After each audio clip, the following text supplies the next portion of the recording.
Kia ora everyone, we've got Ankur and Chris here from the Bayleys Insights team, and we're going to be covering what's the biggest news in real estate over the last week. So first up, the government released their new emissions reduction plan for the country, and so the overall goal of this is to reduce the greenhouse gas emissions to net zero by 2050.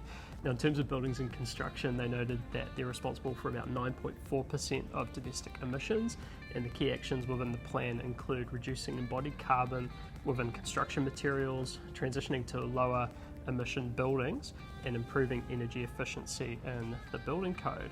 And so one of the things that stands out for us is item 12.3.2, which alludes to mandatory energy efficiency ratings for buildings, which we'd interpret as potentially being NABERS NZ being rolled out more widely next year. And the biggest news of last week was that the budget was released by the government, and it's always big news from a housing perspective as well, where the government has now allocated $221 million to an affordable housing fund and also $1 billion to support public and transitional housing. Moving into the regions, so priority one, which is Western Bay of Plenty's Economic Development Organisation, released their Tauranga CBD blueprint.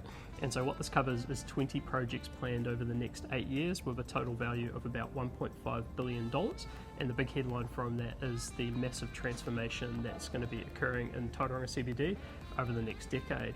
Now I was actually down in Tauranga CBD probably about a month or two ago, and the big one that stands out for me was the 38 Elizabeth, so the Elizabeth Towers or Farmers development, which is just a humongous win for Tauranga CBD in terms of regeneration and sort of rejuvenation of what's going on down there.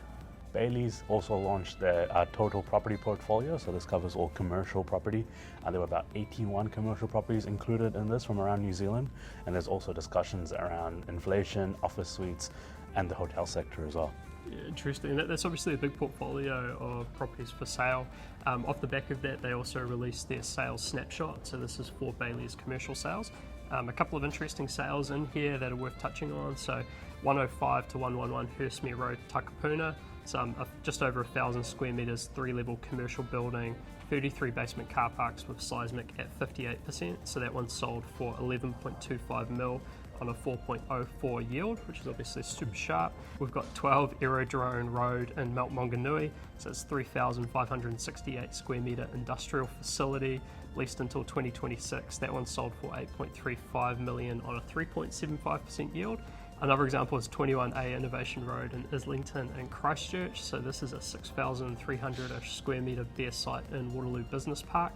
This one sold for 2.33 million, which equates to about $370 per square metre, which is actually pretty good for Christchurch industrial land, and shows the increasing prices for industrial land sort of right across New Zealand. Our global partner Knight Frank has also released research on residential investment strategies.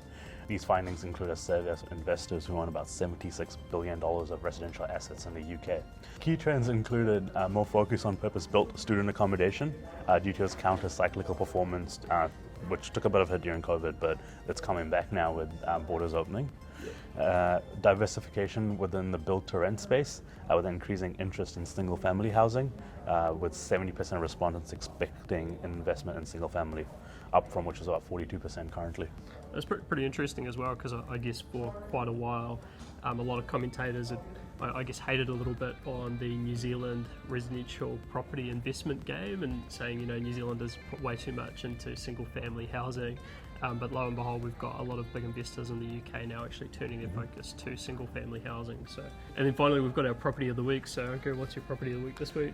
Yeah, so shout out to our North Shore office. The property is at 79A Stanley Point Road in Stanley Point.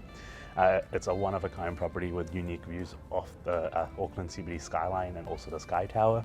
There's been a recent renovation done to the property with brand new kitchen, new bathrooms.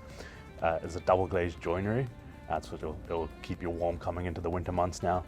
If you want to learn more about this property, please contact Victoria and Charles Bidwell from our Takapuna office. And then my property, so I've got 19 Lodestar Avenue in Wigram and Christchurch. So this is a trophy industrial investment in Wigram, 2,764 square metres of modern industrial space on a 7-year lease. So it's currently returning 469,000 rental plus outgoings. If you want to learn more about that, you can talk to Scott Campbell, Nico Stike or Tom Davison from the Bayleys commercial team. That's it, we'll wrap it up. So thanks, Ankur. Cheers, Chris. I'll see you next time. See you, bye. Bye.